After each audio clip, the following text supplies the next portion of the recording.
За сайн байцгаана уу? Та бүхэнд энэ сайхан өдрийн мэндийг хүргэе. Би өнөөдөр энэ холооныхаа үрийг аваад тэгээд амталж шарах гэж байна. За холооныхаа үрийг эхлээд ингээд сайхан цэвэрлээд ингээд аваад тэгээд давс хийгээд базаад тэгээд давс хийгээд бацхаар энэ холооны чинь өрөнд наалтсан холоонууд нь бол бүгд арилна. Ингээд гоё цэвэрхэн болоод ирнэ. За тэгээд сайн давс үрж нэлээх давс үрээд ингээд сайн базаж одоо наалтсан гадна талынх нь ингээд хохроод ирэх хэрэг зэрэг давсаа сайхан угаачна. Тэгээд сайхан угаагаад тэгээд цэвэрхэн алчин өрөн дээр тэнэлгээд сайхан тараагаад энийгээ сайхан арчаад хатаагаад өгнө гэсэн дусгүй болгох чинь зузаан алчин өрөн дээр ингээд тавиад сайхан арчаад ингээд хатаад ирэхээр нь зэрэг энэ рүүгэн тос хийж өгнө.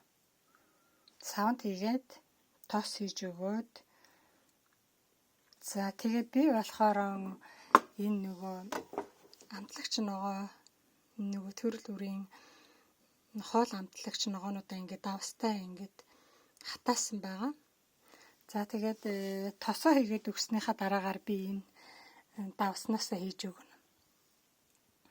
За та нар ийм хатаасан давс байхгүй бол энэ жоохон давс хийж болно. Нунтаг чинжүү хийж болно. Тэгээд яншүү хийж болно. Мангар хийж болно. За тэгээд өөрийнхөө одоо амтлах дуртай ямар амтлагч байна вэ? Шанц модны хоол, ингвэр, одоо нунтаг цагаангаа гэх тэгэл одоо дуртай юмнуудаа өөрийнхөө хоол амтлагдаг тийм амтлагчнуудаас хийж өгөөд ингээд базна. Тэгээ хольж өгнө. За ингээд холиод бэлэн болсон холооныхаа үрийг листэн дээр цаас дэвсээд шарах шүүгийнхаа листэн дээр цаас дэвсээд за тэрэн дээрээ сайхан тарааж өгөөл 180 градус 20 минут шарах шүүгэндээ шарна. За ингээд би та бүхэнд одоо яг ингээд дараалалаар нь хийж байгаа зургийг харуулъя. Зургийн юм уу эсвэл бичлэг харуулъя. За би нэг 2 халбаг давс хийгээд гисэн байна. За одоо энэ давсандаа ингээд айгүй сайн базаад маш сайн ингээд бацхаар ингээд наалтсан холоонууд чинь одоо сална. Сайн ингээд базаад ийм наалтсан байгаа энэ ирмэгдээгүүр нь байгаа энэ холоонууд нь бүгд унаад ирнэ ингээд сайн базаад гараараа ингээд юу яагаад гэхээр за ингээд өгснийхаа дараагаар сайхан угаачна.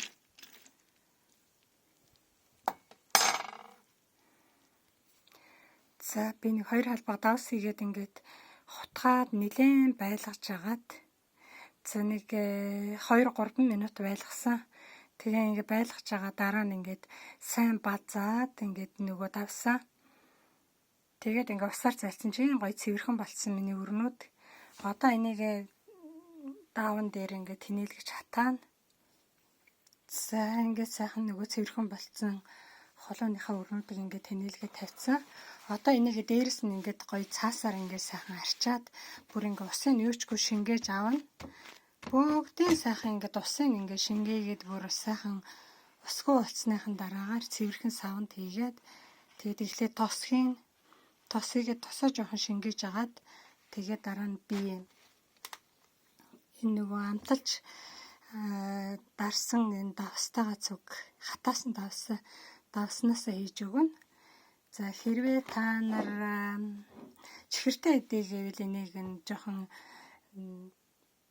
хайруулгын тавганд масл хийгээд маслын дээрээ сахар хийгээд тэгээ нөгөө сахараа хийхээр чинь манайхан дээр үед одоо намайг хүүхдтэй хатал хэрэгсэн ингээл хийдэг үсэн ш. Тэрэн шиг ингээд сахараа сайхан хайлуулад ингээд сахар чинь юм бор болоод ирнэ.